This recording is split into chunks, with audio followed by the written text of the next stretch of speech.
आज हम लोग यूनिट 5 करेंगे पॉलिटिकल इकोनॉमिक अप्रोच। हम लोग जानेंगे कि political economic approach politics economy में, पॉलिटिकल साइंस में क्या क्या अप्रोच है।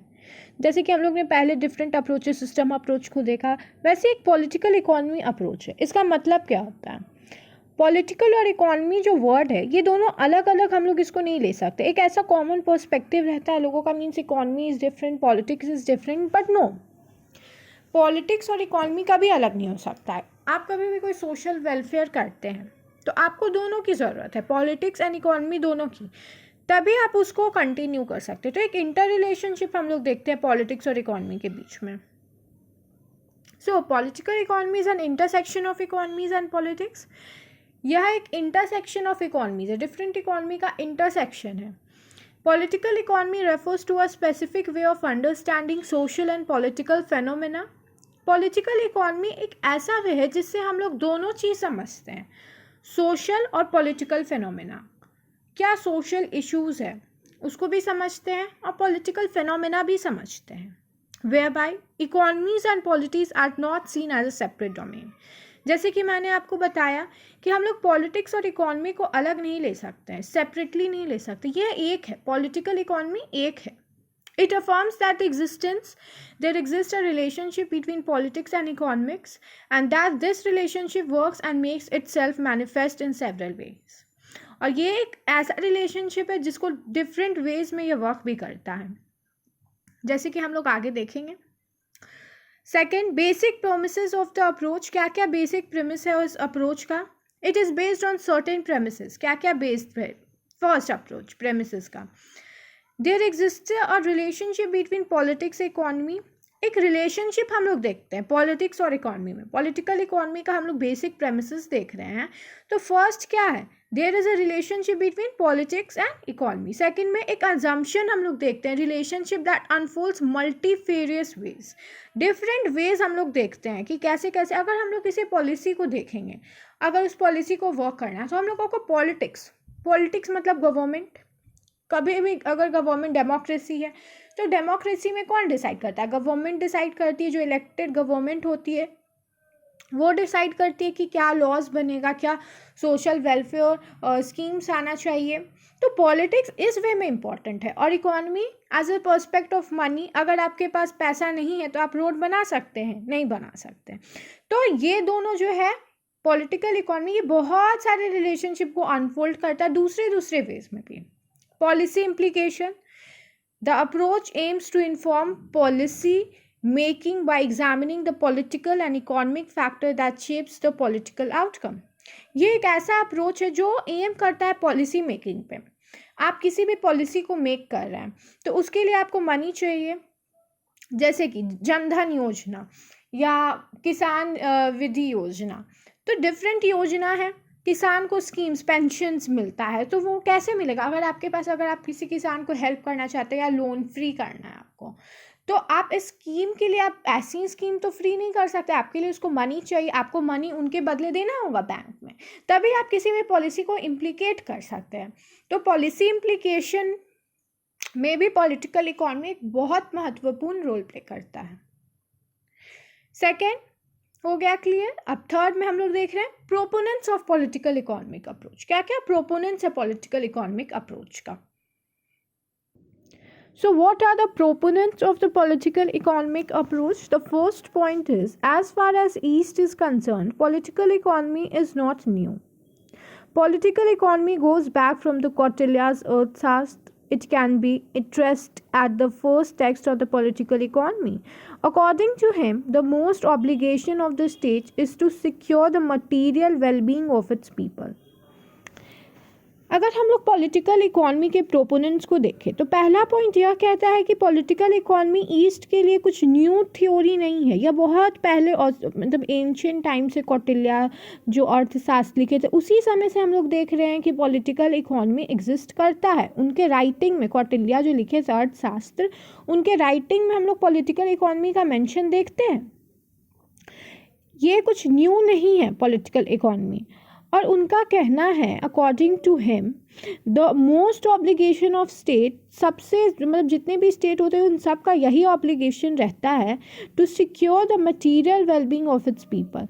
लोगों का मटीरियल वेलबींग जो है वो सिक्योर रहना चाहिए.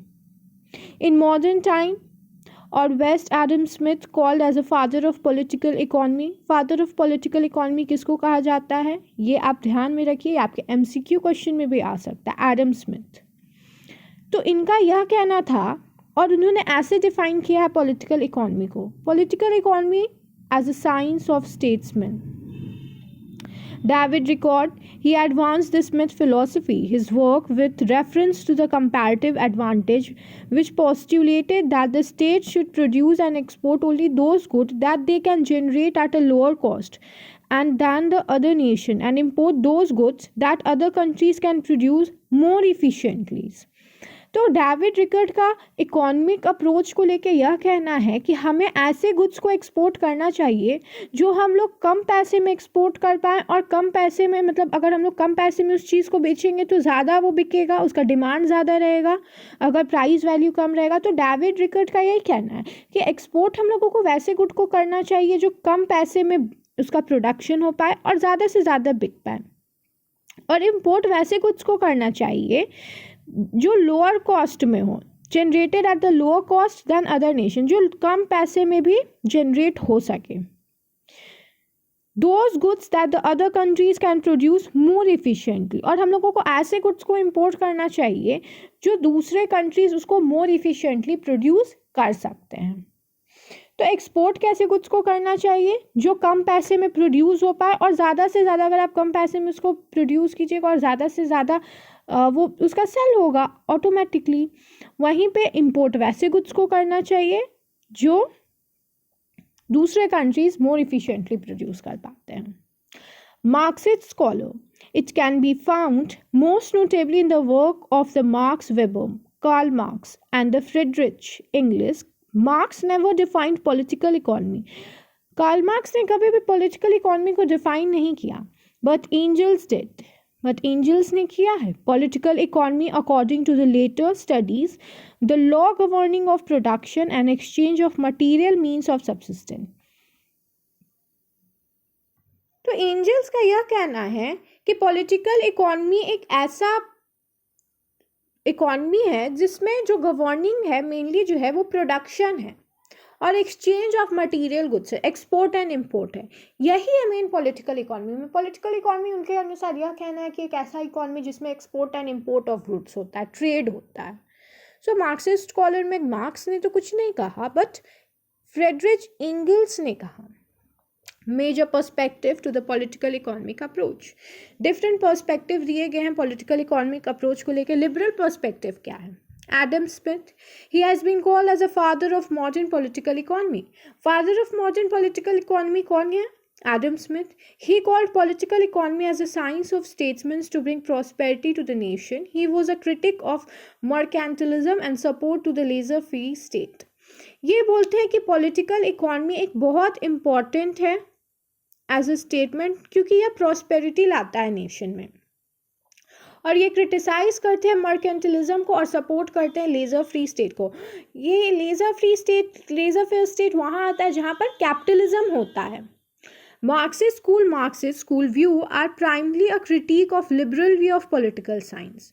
वहीं पे पहला हम लोग लिबरल व्यू में देखें जो सपोर्ट करता है कैपिटलिस्ट स्टेट को, लेजर फेयर स्टेट को, और बोलता है कि नहीं, जो इकोनॉमिक अप्रोच है वो बहुत इंपॉर्टेंट है क्योंकि ये प्रॉस्पेरिटी लाता है नेशन में. क्रिटिसिज्म करता है मर्केंटिलिज्म का और बोलता है कि यह एक लेजर फेयर स्टेट बना रहा है. So it is important. वहीं पे मार्क्सिस्ट स्कूल का कहना है view are primarily a critique of the liberal view of political economy. या मार्क्सिस्ट स्कूल जो है वो क्रिटिसिज्म करता है लिबरल व्यू को. तो मार्क्स जो है वो क्रिटिसाइज करते हैं पॉलिटिकल इकोनॉमिक अप्रोच जो एडम स्मिथ ने दिया था, और वो बोलते हैं he held that it will bring wealth only to few and not nation as a whole. और वो बोलते हैं कि मार्क्स का यह कहना है कि जो वेल्थ आएगा पॉलिटिकल इकोनॉमी के चलते वो केवल फ्यू हैंड्स में जाएगा, पूरे नेशन में नहीं जाएगा, और इससे जो वाइडन होगा रिच और पुअर का गैप वो और वाइडन लार्ज होता जाएगा, वाइडन होता जाएगा गैप, जिसके वजह से क्या होगा, रिच रिचर होते जाएंगे और जो पुअर है वो और पुअर होते जाएंगे. Structure Marxist. Hamza Alawi, he has studied the political economy of Pakistan. Structuralist school presented by Hamza Alvi is utilized for the analysis of the states in the South Asia. तो ये structural Marxist हैं और इन्होंने जो पाकिस्तान का political economy है उसको study किया है और एनालाइज किया है स्टेट ऑफ साउथ एशियाज को mainly. Neo-Marxists added a new approach which can be used for the analysis of post-colonial societies. Neo-Marxists जो हैं उन्होंने पॉलिटिकल इकोनॉमी का अपना अप्रोच दिया है और उनका अप्रोच जो मेनली कॉलोनियल रूल के बाद का है, क्योंकि 1780 19th सेंचुरी में हम लोग देखते हैं मोस्ट ऑफ द स्टेट्स जो थे या तो वो कॉलोनी के रूल में थे या तो वो इन्फ्लुएंस थे एक्स कॉलोनीज के. तो न्यो-मार्क्सिस्ट का जो है वो अप्रोच जो है वो पोस्ट कॉलोनियल सोसाइटीज़ को लेकर है. The instrumental approach known as a dependency school led by A.G. Frank has been utilized to study the state in Latin America, Africa and Middle East. और न्यो मार्क्सिस्ट कहाँ पर कौन है, जो एक स्कॉलर का नाम आपको लिखना होगा न्यो मार्क्सिस्ट का, तो A.G. फ्रैंक है. उन्होंने कहाँ कहाँ किस किस स्टेट के बारे में पढ़ा है, तो लैटिन अमेरिका, अफ्रीका और मिडिल ईस्ट. थर्ड में आते हैं Amartya Sen. He has analyzed the relationship between the political issues like democracy and economic development. He has praised the Chinese investment in human capital, but he believed that development needs to be democratized. Amartya Sen का relationship political issues को लेके different है. वो बोलते हैं एक democratic society होना बहुत ज़रूरी है और अगर डेमोक्रेसी है तो वहाँ इकोनॉमिक डेवलपमेंट होगा ही, क्योंकि ये दोनों इंटरलिंक्ड है. वो प्रेज करते हैं चाइनीज़ इन्वेस्टमेंट का ह्यूमन कैपिटल में और ये चीज़ को भी बिलीव करते हैं कि development needs to be democratise. वो बोलते हैं कि डेवलपमेंट तभी होगा जब आप डेमोक्रेटाइज कीजिएगा चीज़ को. और इस चीज़ में वो चाइनीज़ का जो फिलॉसफी या जो वे है काम करने का, इन्वेस्टमेंट इन ह्यूमन कैपिटल, वो लोग ज़्यादा हम लोग देखते हैं कि वो लोग कैपिटल पे ज़्यादा फोकस करते हैं, ह्यूमन कैपिटल पे. तो अमर्त्य सेन इस चीज़ को प्रेज करते हैं और ये भी बोलते हैं कि political issues like democracy and economic development is very important. Appraisal of the political economic approach, क्या क्या सिग्निफिकेंस है पॉलिटिकल इकोनॉमिक अप्रोच का. पहला significance, the approach has both academic and practical significance. इस अप्रोच का दोनों प्रैक्टिकल और academic significance है. एकेडमिक सिग्निफिकेंस कैसे, आप पॉलिटिकल इकोनॉमी को जब पढ़ते हैं तो आपका माइंड इन्हांस होता है. डिफरेंट स्टेट्स के बारे में भी आप इकोनॉमी के बारे में पढ़िएगा तो आपको जानने को बहुत कुछ मिलेगा.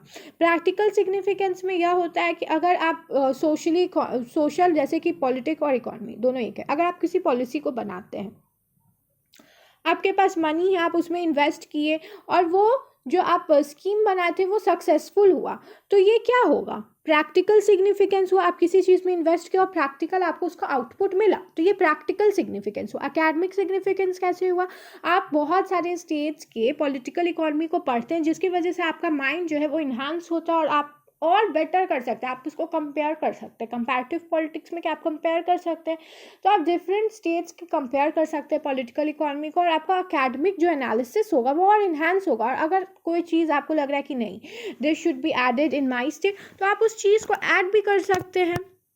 Practical utility. The approach can be provided guidance to the agencies how to channelize the aid in different fields and countries. Practical utility देता है और एक guidance देता है हम लोगों को channelize करने के लिए कि अगर हम लोगों को different fields या different countries में जो है डिफरेंट कंट्रीज़ में डिफरेंट फील्ड्स है, तो हम लोग कैसे अपने मनी को इन्वेस्ट कर सकते हैं, कहाँ इन्वेस्ट कर सकते हैं, और अगर हम लोग उस कंट्री में इन्वेस्ट करें तो हम लोगों को क्या चीज़ वहाँ इन्वेस्ट करना चाहिए जिससे हम लोगों को मैक्सिमम आउटपुट मिल सकता है. तो पॉलिटिकल इकोनॉमी का एक यह भी सिग्निफिकेंस है, प्रैक्टिकल यूटिलिटी हमें बताता है. Third, political economy has become an increasing popular part of the working at the World Bank and other development agencies. Political economy जो है वो increasingly popular part होते जा रहा है, जैसे कि World Bank और other development agencies जो हैं उसमें हम लोग देखते हैं कि वो लोग जो है सबसे ज़्यादा political economy का मेजर पार्ट हम लोग माना जाता है उन लोगों को, क्योंकि वर्ल्ड बैंक जो है we see that they are countries to whom they give loans और बहुत सारी इनके स्कीम्स भी हैं जो अंडर जो डेवलपिंग इकॉनमी है उनको हेल्प भी करता है. तो ये जो वर्ल्ड बैंक है या डेवलपिंग एजेंसीज है ये सब भी क्या है पॉलिटिकल इकॉनमी के अंदर आता है. तो ये सब हेल्प कर रहा है डेवलपिंग नेशंस को डेवलप्ड होने में. Milan Vaishnav, good economic leads to good politics. तो पॉलिटिकल इकोनॉमिक अप्रोच में एक स्कॉलर हैं जिनका नाम है मिलर वैष्णव, उन्होंने कहा है कि गुड इकोनॉमिक, अच्छा इकोनॉमिक अगर आपका है तो उससे एक अच्छा पॉलिटिक्स कर सकते हैं। आपके पास पैसा ही नहीं है तो आप क्या पॉलिटिक्स कर सकते हैं? इन करंट सिचुएशन पाकिस्तान आप ले लीजिए फॉर एग्जांपल, पाकिस्तान के पास इकोनॉमिक सिस्टम उनकी उतनी स्ट्रांग नहीं है, तो उनका पॉलिटिकल सिस्टम भी वीक है। तो यही चीज़ इन्होंने कहा है, गुड इकोनॉमी, अगर आपकी इकोनॉमी अच्छी है, जैसे कि इंडिया, हमारी इकोनॉमी अच्छी, हम अच्छा पॉलिटिक्स कर रहे हैं। Helpful in shaping development discourse, it can also be utilized for determining the flaws in development strategy and shaping the development discourse. Political economy हमें डेवलपमेंट करने में हेल्प करती है, जैसे कि कुछ भी फील्ड है जहाँ पर सोसाइटी में कोई फ्लॉज है, अगर हमें उसमें कुछ डेवलपमेंट करना है तो हमें मनी का अगर आवश्यकता है, वी नीड इकॉनमी, तो हम अगर इकॉनमी को उसमें अप्रोच में इकॉनमिक हम लोग यूज़ करते हैं तो हम लोग उस फील्ड में देखते हैं कि वो डेवलपमेंट, अगर हम लोग स्पोर्ट्स ले लेते हैं फॉर एग्जांपल, स्पोर्ट्स में मनी का इन्वेस्टमेंट का इकॉनमी की ज़रूरत है, अगर हम स्पोर्ट्स में मोर इकॉनमी में हम लोग ज़्यादा से ज़्यादा इकॉनमिक इन्वेस्टमेंट करेंगे तो हम लोग क्या देखेंगे कि स्पोर्ट्स जो है उस नेशन का ग्रो करेगा। Military as usual we can say it is a very common example, we can take military, अगर हम लोग ज़्यादा से ज़्यादा मिलिट्री इन्वेस्टमेंट करेंगे उतना ही ज़्यादा हम लोगों का मिलिट्री स्ट्रांग होते जाएगा। तो ये हमारे फ्लॉज को हेल्प करता है डेवलपमेंट करने में। अगर आपका कोई फ्लॉज है किसी एरिया में तो आप उसमें अगर इकोनॉमिक इन्वेस्टमेंट कीजिएगा तो वो आपका ग्रो होगा। It is useful approach because it has qualities of being quantitative and descriptive. हम लोग सिग्निफिकेंस देख रहे हैं, 3 सिग्निफिकेंस हम लोग ने पहले देखा। पहला था ये एकेडमिक प्रैक्टिकल अप्रोच में हम लोगों को हेल्प करता है, प्रैक्टिकल यूटिलिटी में, पॉलिटिकल इकोनॉमी में। थर्ड में हम लोग ने देखा मिलन वैष्णव ने क्या कहा है। फोर्थ में हम लोग ने देखा कि ये एक डेवलपमेंट जहाँ पर फ्लॉज रहता है सोसाइटी में उसको डेवलप करने में हेल्प करता है। और fifth point, it is useful approach because it has qualities of being quantitative and descriptive. यह एक यूजफुल अप्रोच है क्योंकि यह केवल क्वालिटेटिव पे बिलीव नहीं करता, क्वांटिटेटिव पे भी बिलीव करता है, और ये काफ़ी डिस्क्रिप्टिव अप्रोच है, इससे बहुत लोगों को फ़ायदा हो सकता है। The approach has been found useful in the studying of developing nation। और यह अप्रोच जैसे कि मैंने बताया, अगर आपका कोई भी सोशल वेलफेयर स्कीम्स है, अगर कोई फ्लॉज है उस सोसाइटी में, जैसे स्पोर्ट्स में ले लेते हैं, डेवलपिंग नेशंस में हम लोग देखेंगे कि स्पोर्ट्स जो है वो बहुत इंकरेज किया जा रहा है, तो आपको उसके लिए फ्लॉ है, आपको उसको स्ट्रांग करना है, तो कैसे वो स्ट्रांग होगा? आप इन्वेस्टमेंट कीजिएगा तभी स्ट्रांग होगा। तो ये डेवलपिंग नेशन को ग्रो करने में हेल्प कर रहा है। Political economic approach help in understanding the flaws of development model and making prescriptions। ये हमें हेल्प करता है फ्लॉज पहचानने में और हेल्प करता है डेवलप करने में। The approach is useful in studying political science in a more comprehensive way. Political economic approach से हम लोग पॉलिटिकल साइंस जो सब्जेक्ट है उसको और कॉम्प्रिहेंसिव मैनर में पढ़ पाते हैं। The approach finds utility in other social science as well. इस अप्रोच से हम लोग डिफरेंट सोशल साइंस का जो सब्जेक्ट है वो भी हेल्पफुल होता है, हम लोग उससे भी इंटरकनेक्ट कर पाते हैं। जैसे कि पॉलिटिकल इकोनॉमिक अप्रोच को आपको अगर सोशोलॉजी से लिंक करना है तो आप कैसे इंटरलिंक कीजिएगा? पॉलिटिकल साइंस में पॉलिटिकल इकोनॉमी सोशोलॉजी को कैसे हेल्प कर सकता है? Sociology social works, social welfare schemes हम लोग ला सकते हैं और हेल्प कर सकते हैं। तो ये एक इंटरलिंक करता है और हेल्प करता है सोशल साइंस को भी डेवलप करने में। लिमिटेशन क्या क्या है पॉलिटिकल इकोनॉमिक अप्रोच का? It focuses too much on an economic which can lead to economic reduction and only one approach is not sufficient as politics is too complex. ये बहुत ज़्यादा जैसे कि एडवांटेजेस सिग्निफिकेंस में हम लोग देख लिया, अब हम लोगों को लिमिटेशंस लिखना भी बहुत इंपॉर्टेंट है। आपको दोनों प्रॉस एंड कॉन्स लिखना होगा किसी भी इकोनॉमिक सिस्टम का। तो आप प्रॉस लिख लिए, अब कौन सा आपको लिखना है अब वो आप लिखिए। ये बहुत ज़्यादा पॉलिटिकल इकोनॉमिक अप्रोच जो है वो इकोनॉमिक सिस्टम पे बहुत ज़्यादा फोकस करता है, जिसकी वजह से इकोनॉमिक रिडक्शन हो सकता है। और जैसे कि पॉलिटिक्स जो है वो काफ़ी कॉम्प्लेक्स सिस्टम है, केवल पॉलिटिकल इकोनॉमी से हम लोग नहीं समझ सकते हैं पॉलिटिक्स को या उसको ग्रो नहीं कर सकते हैं। तो पॉलिटिक्स इकोनॉमी ही केवल सफिशिएंट नहीं है पॉलिटिक्स के लिए, क्योंकि politics itself is very complex. Second point, this approach employs quantitative technique which requires specified knowledge। ये जो अप्रोच है इसके लिए क्वांटिटेटिव टेक्निक्स चाहिए और स्पेशलाइज्ड नॉलेज भी चाहिए। अगर आपके पास नॉलेज नहीं है तो आप नहीं कर सकते इस टेक्निक का यूज़। आपके पास नॉलेज नहीं है कि कहाँ इन्वेस्टमेंट करना है जिससे हम लोग उस इन्वेस्टमेंट को डबल कर सकते हैं, तो इट इज़ नॉट वर्थलेस जब तक आपके पास नॉलेज नहीं है। Third point, resource intensive, since it involves data collection it needs more resources for research. आपको पॉलिटिकल इकोनॉमिक अप्रोच के लिए डाटा रिसर्च बहुत इंपॉर्टेंट है, क्योंकि अगर आपके पास डाटा नहीं है कि क्या सोशल वेलफेयर स्कीम लाना चाहिए, क्या वीकनेसेस है सोसाइटी में, क्या फ्लॉज है हमारे से, उसके लिए आपके पास डाटा चाहिए, तभी आपको पता चलेगा कि क्या फ्लॉज है। ऐसे ही तो आपको नहीं पता चला, डाटा से पता चला। या क्या हम लोग कर सकते हैं जिसकी वजह से हमारा नेशन और स्ट्रांग होगा, या क्या हम लोग एक्सपोर्ट इम्पोर्ट कर सकते हैं दूसरे कंट्रीज़ में या इंटर स्टेट में, तो ये कैसे पता चलेगा? आपको डाटा से पता चलेगा। तो इसमें रिसोर्स इंटेंसिव है, डाटा कलेक्शन ज़्यादा है। It is highly perspective in nature, it is a value based approach. यह एक वैल्यू बेस्ड अप्रोच है। Its focus is limited to economic politics, hence it may not give the comprehensive picture, hence multiple approaches and combination have to be used. इसका जो focus है वो limited होता है economic policies पे ही। ये बहुत बड़ा इसका अप्रोच नहीं है केवल पॉलिसीज़ पे, इकोनॉमिक और पॉलिसीज़ पे ही ये ज़्यादा लिमिटेड है, और कॉम्प्रिहेंसिव पिक्चर ये नहीं देता है। Multiple approach and combination have to, बहुत सारे अप्रोचेज और कॉम्बिनेशन का बहुत ज़रूरत है एक पॉलिटिकल सिस्टम में, बट पॉलिटिकल इकोनॉमी जो है वो एक बस इकोनॉमिक सिस्टम पे फोकस करता है।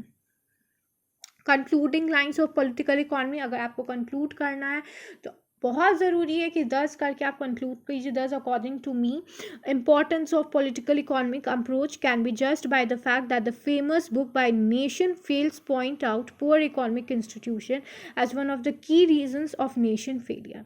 अगर आपको पॉलिटिकल इकोनॉमिक अप्रोच का कंक्लूडिंग लाइन्स लिखना है तो आप ये लिख दीजिए कि importance of political economic approach हम लोग तभी जज कर सकते हैं। एक बहुत फेमस बुक जो है वो लिखा गया है, nation fails, why nation fails two point out poor economic institution. क्यों नेशन फेल कर पा रहा है पुअर इकोनॉमिक इंस्टीट्यूशंस को चैनलाइज करने में? यह बहुत ही की रीज़न है नेशन फेलियर का। इकोनॉमिक इंस्टीट्यूशंस को जो है वो फेल हो जा रहा है क्योंकि पॉलिटिकल इंस्टीट्यूशंस ये जज नहीं कर पा रहे हैं कि क्या फ्लॉज है उनकी सोसाइटी में। तो यह जज करना बहुत इंपॉर्टेंट है, इसलिए पॉलिटिकल इकोनॉमिक सिस्टम जो है वो एक बहुत इंपॉर्टेंट सिस्टम, एक बहुत इंपॉर्टेंट अप्रोच है एक सोसाइटी के लिए, एक पॉलिटिकल सिस्टम के लिए। So we are done with this unit 5, and in the next lecture we are going to continue with the unit 6. Thank you everyone.